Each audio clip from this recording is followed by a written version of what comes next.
A former magician reveals the Epiphany, that is the feast of the baptism of Jesus Christ by St. John the Baptist in the River Jordan. He said the Epiphany dissolves all magic, and for 40 days all the magicians had terrible headaches.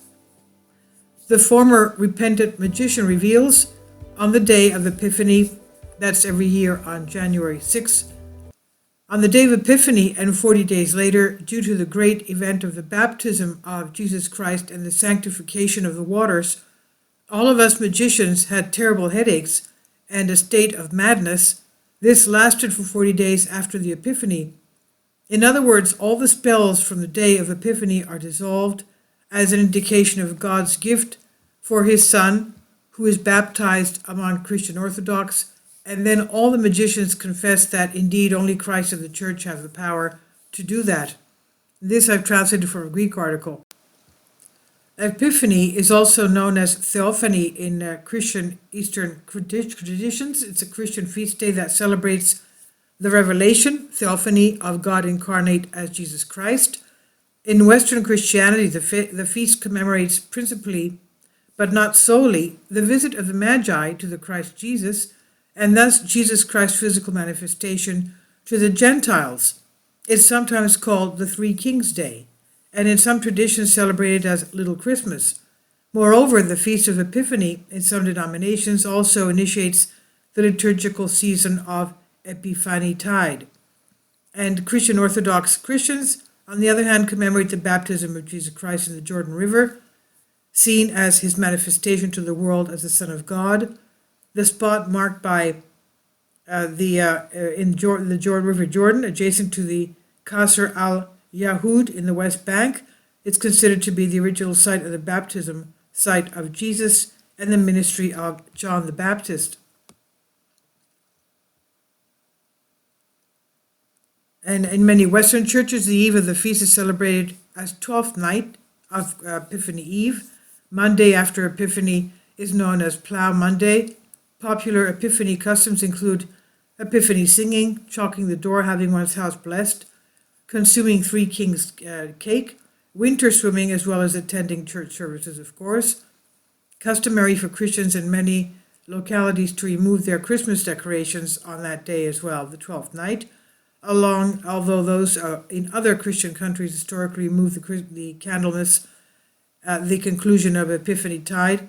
According to the first tradition, those who fail to remember to remove their Christmas decorations on Epiphany Eve must leave them untouched until Candlemas, the second opportunity to remove them. Failure to observe this custom is considered inauspicious. Now, in history, Epiphany may have originated in the Greek-speaking eastern half of the Roman Empire as a feast to honor the baptism of Christ. Around 200, St. Clement of Alexandria wrote that, but the followers of the early Christian Gnostic religion Basilis celebrate the day of his baptism too, spending the previous night in readings, and they say that it was the 15th of the month Tibi of the 15th year of Tiberius Caesar. Some say that it was observed in the 11th of the same month. The Egyptian dates give corresponding to January 6th and 10th.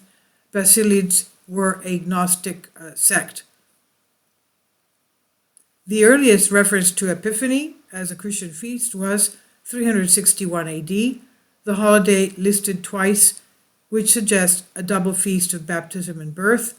The baptism of Jesus was originally assigned to the same date as the birth because, according to Luke 3:23, was misread to mean that Jesus was actually 30 when he was baptized.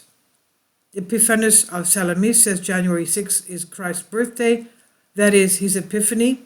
He also asserts that the miracle at Cana occurred at the same calendar day. Epiphanius assigned the baptism to November 6th.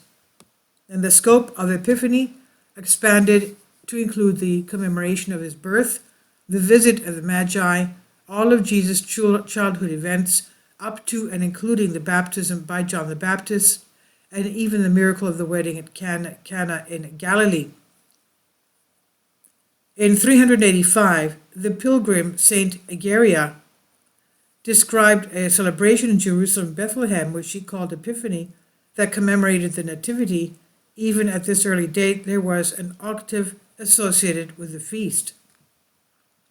The sermon delivered December 25th, 380 AD, St. Gregory Nazianzus referred to the day as Theophany, formerly the name of the pagan feast at Delphi, Theophania, saying expressingly that this is a day commemorated to the holy nativity of Christ, and told his listeners that they would soon be celebrating the baptism of Christ. Then, on January 6 and 7, he preached 2 more sermons in which he declared that the celebration of the birth of Christ and the visitation of the Magi had already taken place and that they would now commemorate his baptism. At this time, celebration of the 2 events was beginning to be observed on separate occasions, at least in Cappadocia. St. John Cassian says that even in his time, beginning of the 5th century, Egyptian monasteries celebrated the Nativity and the baptism together on January 6. The Armenian Apostolic Church continues to celebrate January 6 as the only commemoration of Christ's Nativity, according to Wikipedia. Please leave your comments, and thank you for your support. Kindly support my Patreon account. The daily posts are 5 videos daily, and they are totally different from what I have on my YouTube channel.